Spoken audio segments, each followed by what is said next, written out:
My new book, Pillars for Life, A Guide to Spiritual Ethics and Practice, is now out and available for you to read and purchase.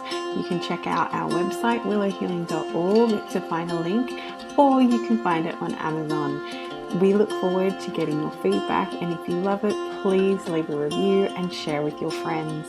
Now it's time for the show. Welcome to Willow Healing Matters, the podcast. We are so excited to have you joining us on this journey where we explore different ways to empower your soul, whether it's healing in your kitchen or all the way up in the corporate world. Come with us as we look into different ways to heal your mind, body, and soul. Hey everyone, it's Catherine from Willow Healing, and today I have with me the wonderful Elizabeth Bruckner. So she is the author of The Homesteader Mindset, a book that will transform the way you view self-sufficiency and give you the tools and practical tips needed for a more meaningful life. Elizabeth's book has quickly become a must-need for every person who dreams of creating sustainable living through traditional skills and common sense. She holds a Master of Science in Acupuncture and Oriental Medicine. She empowers her patients utilizing the 5-element theory of traditional Chinese medicine and the power of habit creation. Elizabeth's groundbreaking methods in self-development for the mind and body have been incorporated by a wide spectrum of budding homesteaders and wellness seekers, and you can find out more at her website, which we'll go into later. But a big welcome to the show, Elizabeth. Thank you for having me, Catherine. I'm really excited to be here. I'm excited to hear about this book. It's just like ticking all my boxes. So so tell us a little bit about what it's about and how like they all came together. Absolutely. So my book, The Homesteader Mindset, helps busy people tackle the overwhelm of creating a sustainable, healthy lifestyle through the implementation of tiny daily habits. That's it in a nutshell. How did this come about? Well, I became an accidental homesteader. So I probably should take you back to what a homesteader is, and then I promise I will tell you how I accidentally became a homesteader. A lot of people in America, when we think of homesteading, it's become a trendy term. So more people are understanding what the term is, but still a lot of people think that homesteading is ma and pa kettle, like you make your own clothes and you fight off bears with a rifle and you have a pitchfork. Now I do have a pitchfork in my house, not in my house, in my garden shed, but I don't fight off bears and I definitely don't make my own clothes. I've tried fixing a hole on one of my husband's flannel pajamas, and he was like, please never do that again. I don't know how I messed that up, but it's very possible. So that is not my homesteading. That's not my homesteading venture. But a lot of people think that it's this back to earth, completely off grid.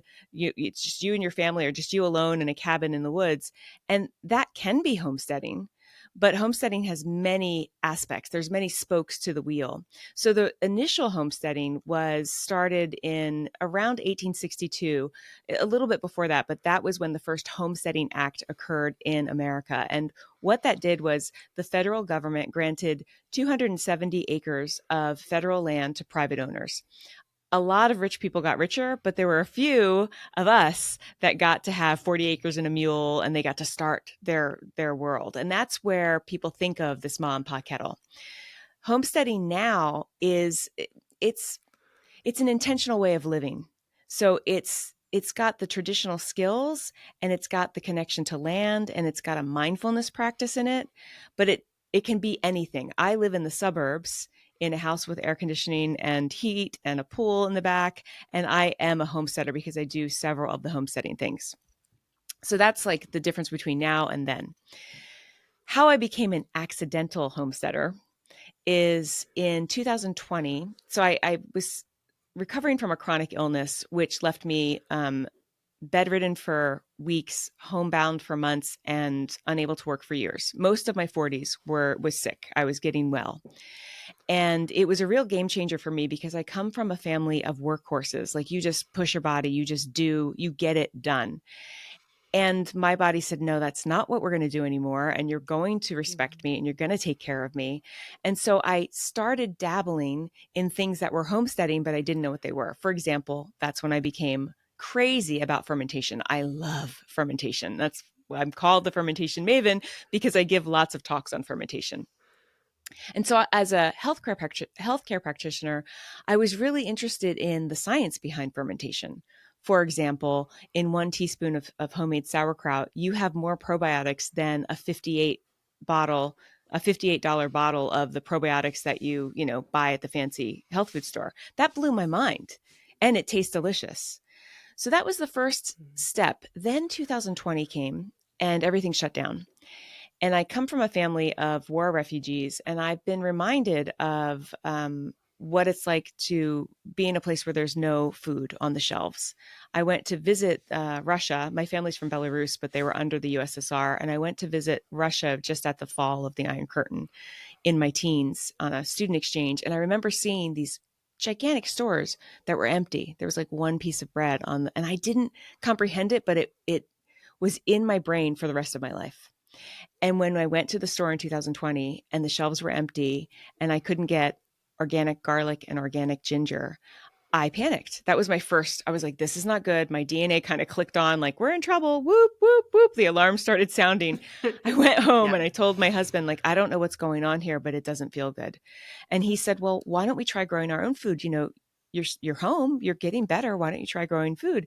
And I said, have you met me? Like, we've been married for, over a decade and a half. Do you know who you're talking to? Like, I was the woman that would go to the garden store and say, please, can you give me something that won't die? And then I would bring it back to the house and I'd promptly kill it in about 2 weeks. And then I'd go back to the garden store and I'd bring the dead plant back. Like, tell me what I did. And they'd just be like, you didn't water it. Like, you need to, all these little things that I just had no idea. And so I thought, well, challenge accepted. The prescription to anxiety is action. And so I knew that if I had this fear, one of the best ways to step out of it was to move through it.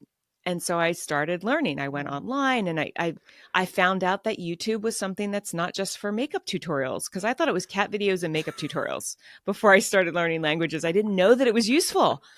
And so when I started looking at gardening, people kept mentioning homesteading, fermentation, getting back to traditional skills, reducing the toxic load in your home. All of this fell under the umbrella of homesteading. And so I thought, well, I guess I'm a homesteader then, because now I'm composting and I'm using my dog's poo to create fertilizer, which can be very healthy fertilizer for trees later. So I'm closing these loops so that things aren't going to the landfill. And with that, the book was born. Now, one of my friends has so aptly told me, you love to teach what you learn. And it's true. If I learn something, and I think it's good, I want all the world to know it. And so I felt that homesteading, from a habit formation, routine formation, kind of spectacles, is different than a book that teaches you how to garden, a book that teaches you how to compost. This book is teaching you how to create the skills and the routine that will seem effortless for you so that you can have a homesteading life without the pain. Yeah, because a lot of the time, I know personally when people are like, oh yeah, I make sourdough, and I'm like, because sourdough needs that love and care, right? That's not my thing. I don't have, Mm-hmm. it's really not. And it's so funny because my husband, he doesn't mind cooking. He's like, he's the gardener in our family. He grows all our fruit and our veggies and everything. But even he saw like how long it took to make sourdough, and that you have to feed it and nurture it and all these things. And he's like, oh, this isn't for me. And we have this beautiful organic sourdough that we can go buy from the shops near us. We're like, okay, that's something that we will just buy, right? And Yes. it's about having that balance and knowing, and for me, I'm like, just see how it feels when you pick it up. And I know it sounds really weird, but it's the energy people put in it when they make it too, because Yes.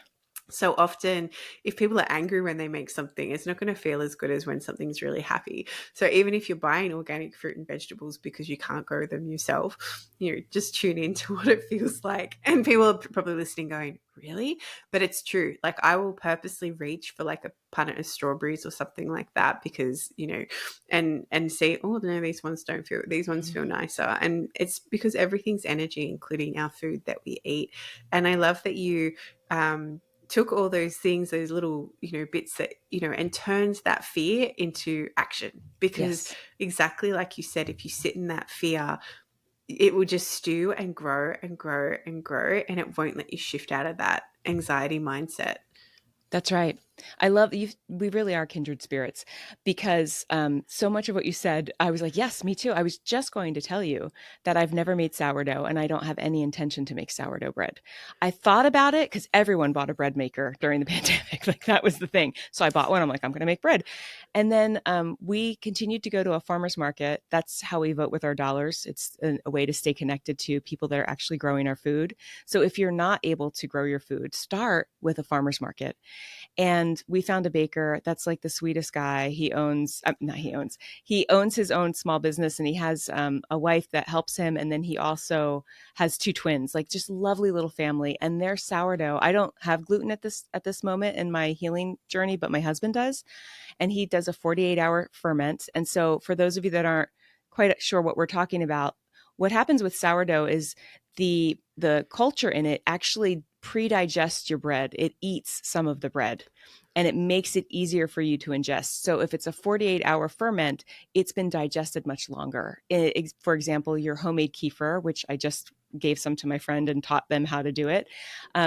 If you ferment it commercially, usually it's like 2 to 4 hours of fermentation. So it's not really breaking down as much.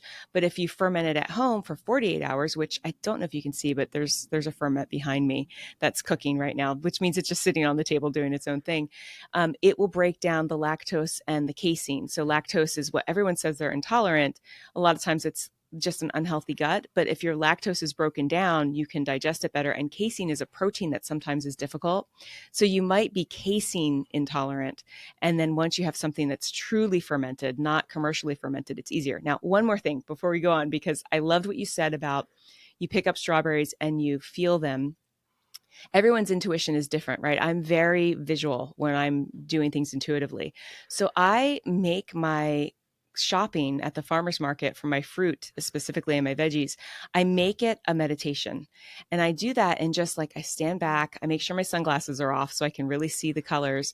And for me, it's not a tactile feeling, it's not a sensation, it's this peach looks more vibrant than that peach, and it might have I love a that. blemish on it, or but that peach is calling to me, and so that's what I do. And I think even in my acupuncture practice, when you've been doing points for years and years and years, you're not thinking logically about it, you're seeing the points come up. And yes, it's Yeah. intuition, but it's also your body has just recognized these patterns. And so when you feel that, like if we want people to be a little more sciencey because they're like, no, intuition, that's crazy, I'm not going to buy my tomatoes by intuition. Okay. However, you're like I do, but it's okay. You be you. But what is that intuition sometimes in the Western world? I kind of theorize that it is an unproven theory, that it's our bodies, our brain's way of making patterns. So the brain is fantastic at figuring out patterns. This looks like a healthy baby. That doesn't look like a healthy baby. You can see your kid coming home from school and you can go, something's not right. Maybe they're slightly more pale, Mhm. and you're not saying it's they're more pale. That's we would call that intuition. Like something's not right. My mama sense is telling me that something's wrong with my baby. And then you can go into later logicking out what's going on. I think the same is true of holding strawberries and going, does this feel good? Does this not feel good? You have an innate resourcefulness in you. It's amazing what our body can tell us when we quiet down. And so I just love that you brought that up. Yeah, and I'm glad you did because I like that you see the energy of it too because that's such an important thing because we all tap into things differently, exactly Yeah. like you said, and each we all unique and have those different feeling. And I can guarantee anyone listening to this will have gone to get, the cheese off the shelf or the carton of milk and missed the first one or missed the second one, and for some reason have pulled the one from the back, or for some reason have gone, oh, not that one. I actually want this one today. And you don't even think about it. You just do it. And, unless you're in a hurry, because it's normally when you're in a hurry that you put, just throw everything in the trolley. And then all of a sudden you're like, why did I buy that? And, Mm-hmm. even though it might have been on the list, it didn't feel right when you got it home and you went to consume it. So everyone's probably had that experience who's listening because it just happens so much. And exactly like you say, especially a mother's intuition, like you just know something's going to happen and you're like, huh, I'm just gonna go check their room because they're being incredibly quiet. And then you see like the tap on in the bath and the sinks overflowing. You're like, Mhm. okay, all right, we need to pull this back a little bit. Like I know you're having fun with the water, but we don't flood the bathroom. So it's just about Mhm. really trusting what comes through and how that intuition comes up for you. So I love that you had like this fermenting gut. So what are you actually growing in your garden? I'm just curious. In my garden. So I took a hiatus this winter.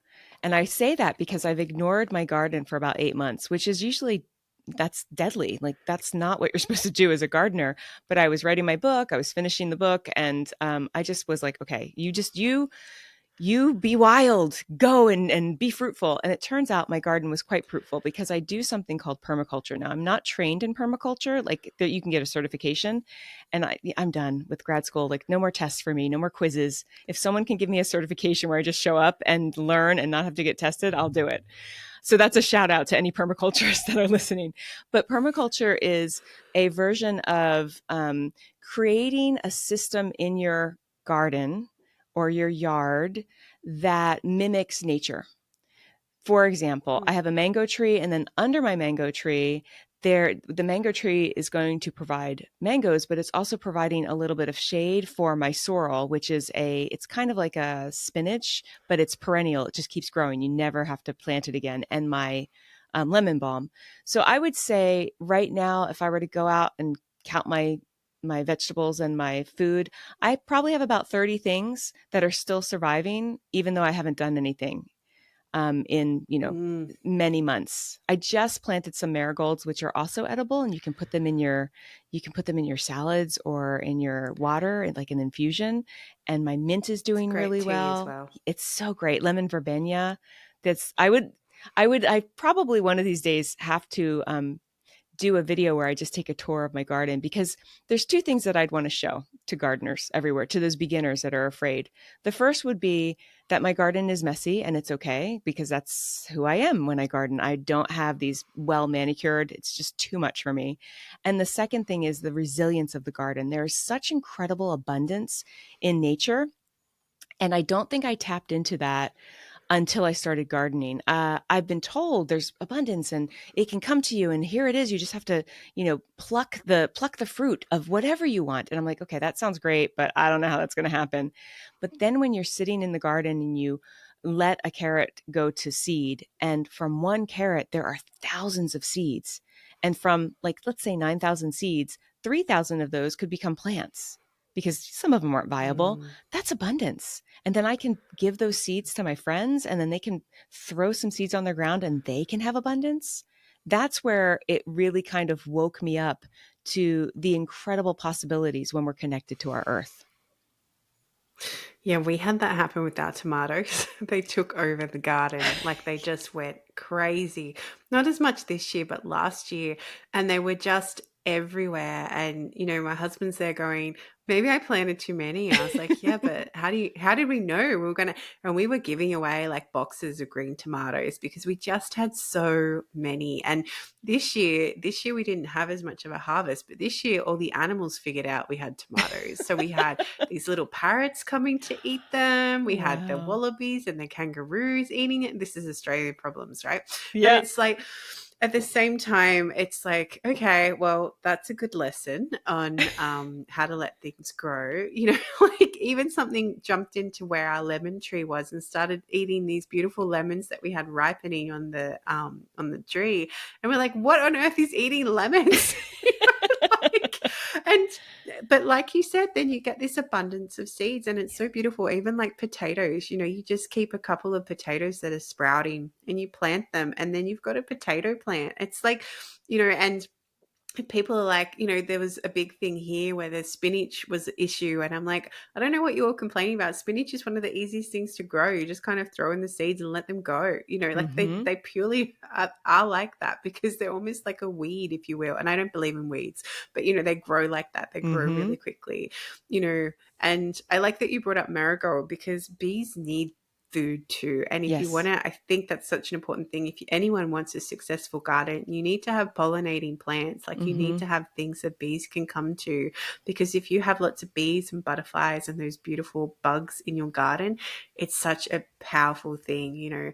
And if you're ever curious, like, oh no, but the aphids are taking over, it's like, well, then you want to plant things that attract ladybugs, because the ladybugs eat the aphids. Like nature has this built in beautiful cycle of bugs that eat other bugs, but you just have to let them be. And if you keep spraying or you keep trying to put things to deter them, they're just going to keep coming because there's nothing, you're actually upsetting the cycle of what needs to happen. And, you know, there's such simple remedies, you know, like there's I don't know if you've seen the one with the beer for the slugs, and you put there's like a jar you put in the ground and you put beer in it, and apparently the slugs will be attracted to that instead of your vegetables. There's so many of these little remedies and cool little things you can do, and it just helps not kill the pests but actually deter them from eating the things that you don't want them to eat.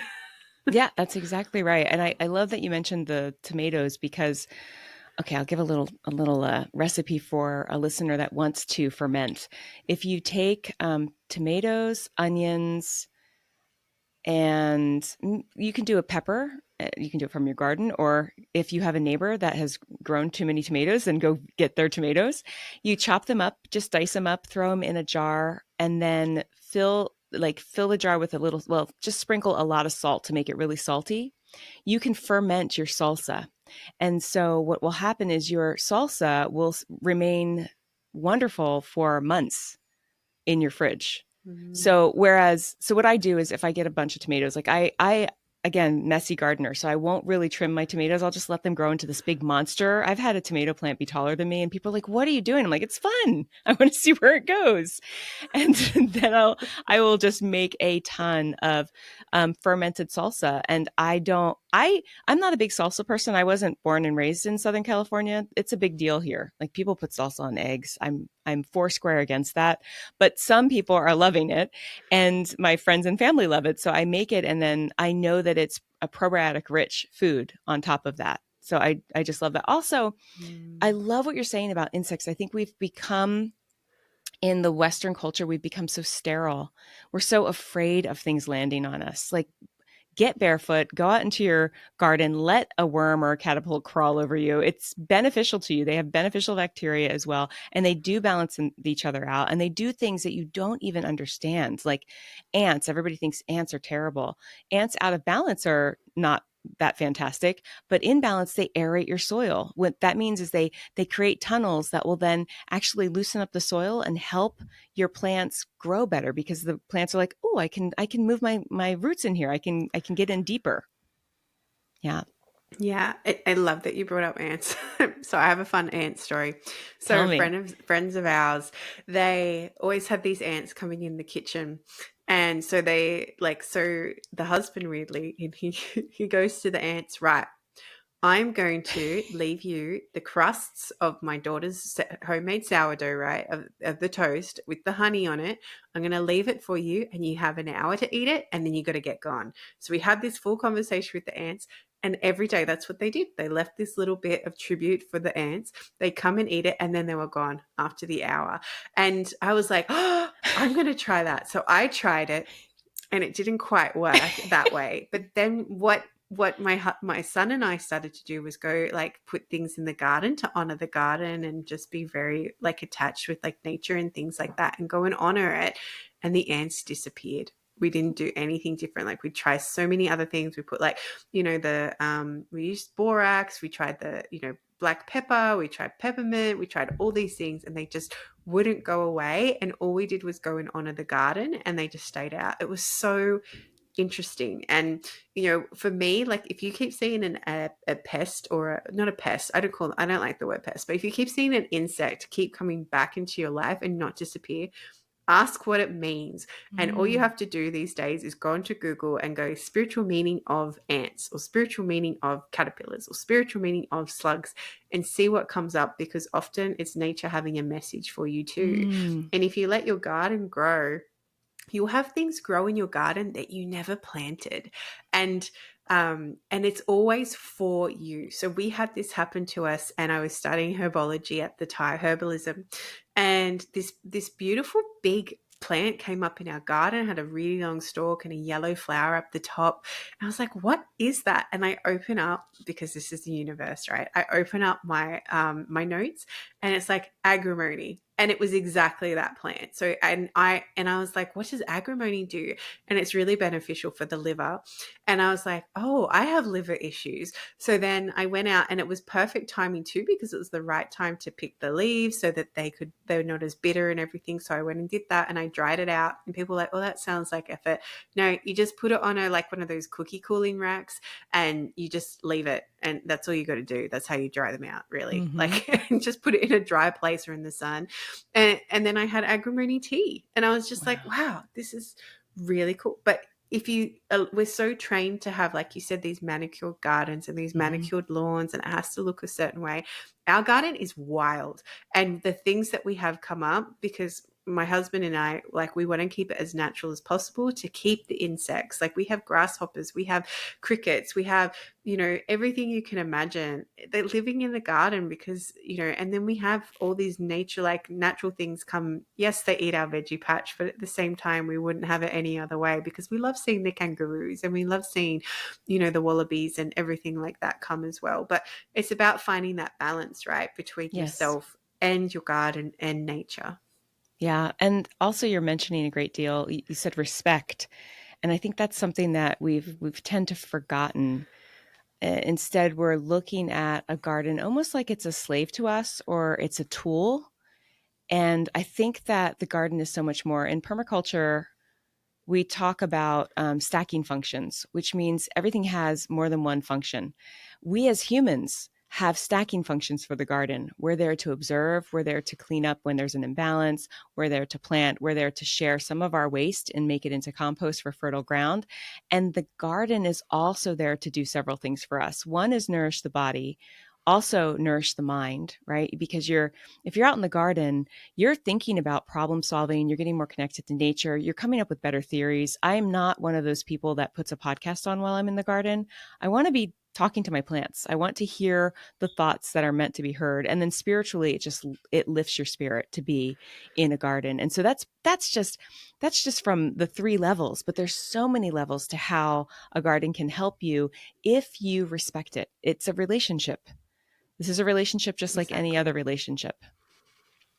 Yeah, and I love that how you phrase that too, because often when I'm teaching clients, like, and I bring up meditation, they're like, I'm like, do you like gardening? Yes. I'm like, go into the garden and just be stillness, and because meditation is about getting that quiet state of mind, right? And if for you Yes. it's gardening and connecting with nature that way, you're going to get more creative flow and input doing that than sitting there trying to, quiet your mind and be in a quiet room or whatever it might be, because all of us connect different ways. And it's very much like the garden, very much like your gut, very much like how we treat our bodies and everything. We're all unique. So find the unique way that works for you. Yes, I love that because I do think that the idea of meditation can be a bit scary for some. And it goes right back to your mindset, right? The homesteader mindset. How do you become a homesteader? You do it in small, tiny increments and you find out what works best for you at this moment. So someday you might, for instance, have 5 acres. You might have 40 acres and a mule. Who knows? But at this point, maybe you live in an apartment and you only have a windowsill. Then I recommend, but you want to start homesteading, then I recommend go to the grocery store or the farmer's market and buy a potted plant of basil and start nurturing that basil on the windowsill. You have now started homesteading. You've started doing it from something tiny. Another thing that I love to talk about in terms of creating things that you want in your life. So you have a big picture, but you have no idea how to get there. And what happens typically, at least for me, and I think that it's happened for definitely for my patients and for others that I've talked to, is that you have the picture in your mind and then you're like, this is such a big, huge undertaking. Forget it. I'll just watch TV. Like I'll just watch TV. But instead, what I say is I never call it meditation, but it is. I recommend that you daydream for 5 minutes. Just sit down with a piece of paper and go, okay, what do I want? Well, those two ladies on that beautiful podcast were talking about sourdough, and they both don't want to do sourdough, but I would love to be putting my hands in the dough. I'd like to get that little stamp that makes the leaves, the leaf prints or whatever Yeah. on the bread. I would love to be fancy. I'd love to get an apron that's all dusty with flour. Okay, but it just seems so overwhelming. Well, then sit for 5 minutes and just daydream about it. What does that look like to you? What does it smell like to you? What's happening? Do you see that your child comes in and says, Mama, can I please have a slice of bread with some butter? Do you see yourself putting the butter on the bread and it melting into start there? And that's where you can start going, oh, well, maybe the first thing I can do is look get a podcast on baking. And maybe I have that friend that does sourdough. Maybe I can ask her to come over for tea and start showing me things. And you start getting more creative thought just by getting quiet. But you don't have to call it meditation, although it is. I trick people into meditation all the time. Like acupuncture is meditation. Like people are like, can I watch TV? No, you need to mellow. And it puts you into a meditative state. But you can do that with all things, and you can call it daydreaming, or you can call it gardening. Exactly, exactly. And I love that point too, because it's just, it's like tapping into your vision and why you keep doing what you're doing. And if you don't have a dream or a vision, the best quote I heard, if you don't have a dream or a vision, you're going to end up living someone else's. So why Oh, not make it your own? Because mm-hmm. if you don't have an idea of where you're heading, where your compass is pointing, and it's funny because I ran like this masterclass last night, and that was very early on in the piece. I'm like, let's tap in. What is your actual vision? Because otherwise, none of this is going to land for you. You're not going to see Mm-hmm. where you can, you know, foster this and where it can go. Because if you don't have that, and your vision can change, and that's okay. Like you said, for you, homesteading might have been, oh, I have to make sourdough. But then when you sat there, you're like, no, that one's not for me. Instead, I'm going to ferment because I love fermenting, and it's whatever Mm-hmm. aspect. But then that's why it's so important then to build that community as well. Because if you can find other people doing things, like Joe might be really good at growing carrots, but he's terrible at tomatoes, but we've got a ton of tomatoes. So let's create a little community there and swap that abundance, because then we're going to, both be nourishing each other. And this is what people used to do. Yes. And we've forgotten that that's what it is, because we were replaced with the convenience of a supermarket. And we all know now the supermarket isn't necessarily the best place to get your food. Yeah. So, Yes. yeah. Yes. And it's Yeah. not the most spirit nourishing either, right? There's fluorescent lights. You don't really know the checker unless you live in a tiny town. But I love knowing the people. I like being on a first name basis with someone that provides me with fruit. And I often will say to them, I don't do it every time because then it would be kind of hokey and routine, but I will often say, thank you for feeding my family. And you can see the farmers stand up a Mm. little taller and like, you're welcome. Thank you for feeding my family, because we're having an exchange of goods for money. So I love that you're mentioning that. And I will say that a lot of people tend to float through life, and there's kind of ideas of what they would like, but they're not really able to conceptualize it. And I say that's where the rubber hits the road, is knowing what you want.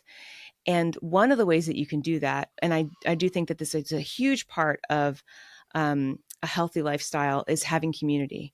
And how do you get community? It's really hard to get community. You have to be intentional about it. And so I have several ways that I do it. I'd love to hear some of the ways that you do it, Catherine, because you are definitely just from the talk that we had before the podcast, you are definitely a community creator. And people often say to me, like, how do you do that? And it's like gardening. You just plant lots of seeds. So when I take my dog for a walk, if I see someone out in the garden, I will always say hello. Even if I'm busy, I'll keep walking if I have to go. But if they have a beautiful garden, I'll be like, oh my gosh, I love it. And, do you have anything that I can propagate? So for those of you that don't know what propagate means, it's you clip off a piece of certain plants, you stick it in water, it grows roots, and then you now have a free plant. And so I have a lot of gardener friends in the neighborhood that will like leave me stuff on my porch. Like, oh, I know she would love a propagation of Thank this. you. Yes. And I'll also text my friend. I have one friend that started as a neighbor. And I'm like, are your kumquats in season right now? And she's like, yeah, and I'm leaving on vacation. Do you want some? I'm like, give me all of them. I will eat them until my lips burn off because they're so good. And I do the same. Like we find ways that we can share, but you won't create community unless you're intentional about it. And then find groups that have like similar interests. Find the, if you really want sourdough, then farmers market will often have a demo or there'll be a baker and you ask the baker, how did you learn how to, and then you can go to a class and then you'll meet other people that want to do sourdough or want to raise chickens in their backyard or want to grow organic food. Like there's other people out there that want community just as much as you, but you have to get out of your house in order to find it. 100%. And sometimes you have to take the actions. It's like someone said to me, if you want to meet other people surfing, then go surfing, Mm-hmm. because you're not going to find them sitting at home, right? You're actually going to find them at the beach with their surfboards because that's where you're going to find that community. You go to where they are. Or like you said, you can create community. So my thing that I do is I connect with strangers every day. Every day I connect with strangers and I'm getting very good at connecting with strangers. And I'll just strike up. And even, it sounds like an act of kindness, but I don't like acts of kindness. Just be kind, people. But, it's just like I will see somebody and I'm like, I really like your shirt, or like, I really like your dress. Or the other day I saw someone with this vibrant pink purple hair, like it made me think of a mermaid. I was like, I love your hair. And she's like, oh, thank you so much. And, and that could be the gateway into a conversation as well. Or, if you can see someone struggling for community and someone else, this is what I love too. I love connecting people, and I love bringing people together. So, for example, especially through my podcasting and things like that, I meet so many beautiful people around the world. And sometimes I'm like, you sound a lot like this guest. Would you be open to being connected with each other because you both have the same mission and the same thing you want to do? And then because I'm not on vibe with that, but I know those people are, and then you can help them make that connection. Mm. And that is an amazing thing that you can do as a human, is help create that bridge of connection between people, because then it's creating a new community in itself, and it's without you even having to do much apart from, oh yeah, I interviewed someone. They said the almost the same things as you did. I want to keep you guys and get you guys together. So, that is the magic of when you talk to strangers and you be really open with them, and be a bit vulnerable. Sometimes you Mm-hmm. just have to lay it on the line and throw out the seeds. And if it doesn't land, it doesn't land. It doesn't mean they don't like you. It just means that they're not your vibe. They're not your Mm-hmm. tribe. They're not your vibe. Yeah. Mm-hmm. Oh, I love this. I'm so glad you brought up because you did mention it before the podcast, the speaking to new strangers. I love that because you do create Yeah. community that way. I I'll even go a little further in that I've been experimenting with receiving, like energetically receiving. So before I go to a gathering, I'll just be like, I'm going to receive. I'm just going to, and I think again, for those that are very Western minded, like, what is she talking about? I'm just getting in the mindset of there's goodness that's coming. And so I start looking for the goodness. And so I start seeing the goodness. There's a very wise person that says, when you focus on the solution increases. So by this idea of I'm going to receive, that you start noticing like, oh, I am receiving. And there are two stories that Mm. happened on Saturday. Number one, I'm just receiving goodness. And what can I do in the farmer's market that can help me be more present and more awake and more ready to receive? And so one was, there was a musician playing. And so I stopped and listened. And then it brightened my day. And then I walked on and someone came up to me and said, what a beautiful scarf you have on. And I was like, oh, thank you. And I just like, oh, thank you. I'm receiving. I don't have to say I got this on sale or whatever. You know what I mean? Like, you don't have to qualify it. Like, this is a beautiful scarf and thank you for noticing. And so when we start gaining that ability to receive, we can then easily give, because it's like the seeds in the garden. When you have thousands and thousands, it is so easy to share. Exactly. Exactly. And it's funny because I've talked about this on another episode where we talk about the act of receiving, because so often we'll just brush off a compliment, or we actually just generally don't take it in. And I used to be guilty of that. Someone would Yeah. say, I really like your dress. And then I'd give them the whole backstory of where I got it or that I got on sale or whatever it was. Hmm. And it's actually, you're not actually taking in the energy of receiving. And sometimes just to go, thank you, it's like, thank you for seeing me, or thank you for acknowledging me. It can be really, really powerful. And thank you for bringing that up too, because especially with the garden, you have to be open to receiving. Otherwise, you're never going to get anything out of it. That's exactly right. And that goes back to some of the awakenings that I had in my 40s. So when I got too sick to work and to do things, I was like, "Oh my gosh, I need to be giving. I need to be the workhorse that I grew up to be." And what I learned was my body was like, "No, you need to learn how to receive." And so I hope that if anyone here is listening and they're not yet receiving, do it before your body says you have to stop. Like you don't have to learn the way that I learned, which was, I woke up and my 40s were gone because I was too ill and I had to receive help from my husband. And now I'm much softer with that. Like I love to give. I actually have a very generous nature, but I also really enjoy receiving now because I realize that I'm blessing someone else with the opportunity to be of service. So when I'm having a difficult time and I need a little help and I call a friend and ask for help, they're gifted with the opportunity of being of service in their community. And it's a powerful, profound gift that I'm giving them. Whereas before I used to radiate, but I never received. And what happens is you run out of steam. You have to, you're a human being. You have to accept in order to give. You have to give in order to receive. It's a cycle. And if you stop that cycle, illness occurs because it's just like we said with the beautiful ants and the aphids. It's an imbalance if you're not taking care to give and receive. Exactly.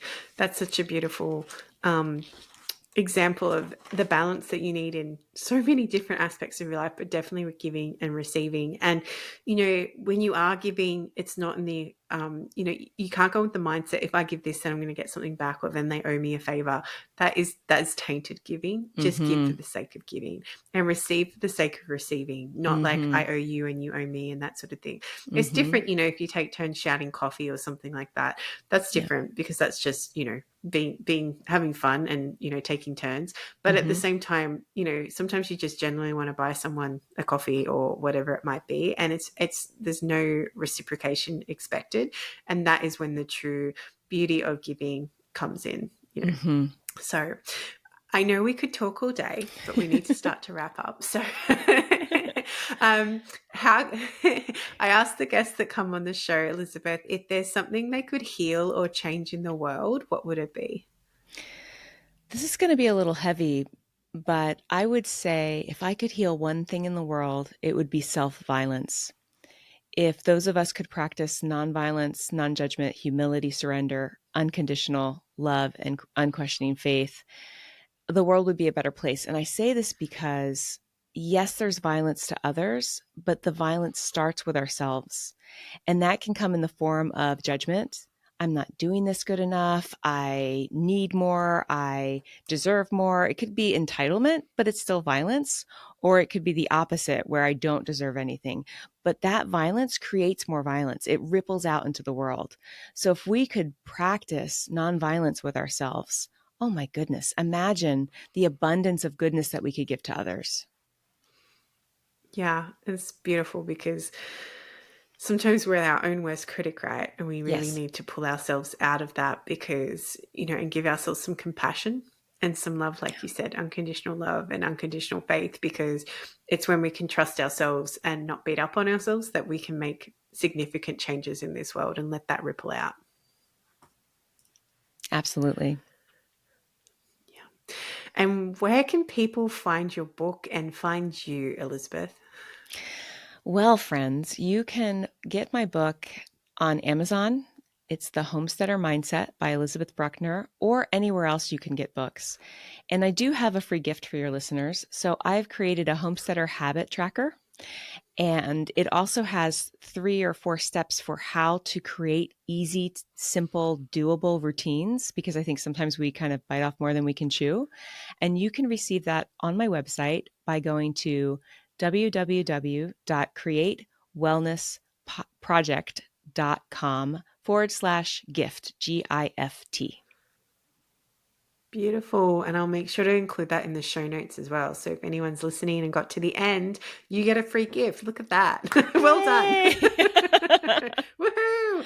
Well, thank you so much, Elizabeth. This has been a delight. I love meeting kindred spirits. It's always fun. And I really appreciate you sharing your homesteader journey and how it's played out in your life. Thank you, Catherine. Thank you for listening to Willow Healing Matters, the podcast. We have so much love and gratitude that you have taken the time out of your day to empower you on your healing journey. The views shared by the person being interviewed might not necessarily reflect that of the host and should be used at your own discernment. Trust what resonates for you and follow your heart and soul guidance. If you have any underlying medical conditions or mental health issues, please consult with your healthcare provider before pursuing any of the recommendations. Likewise, you can always contact the person being interviewed to find out more information. This can be found in the show notes. Remember to activate, align, heal, empower, and find love in everything that you do.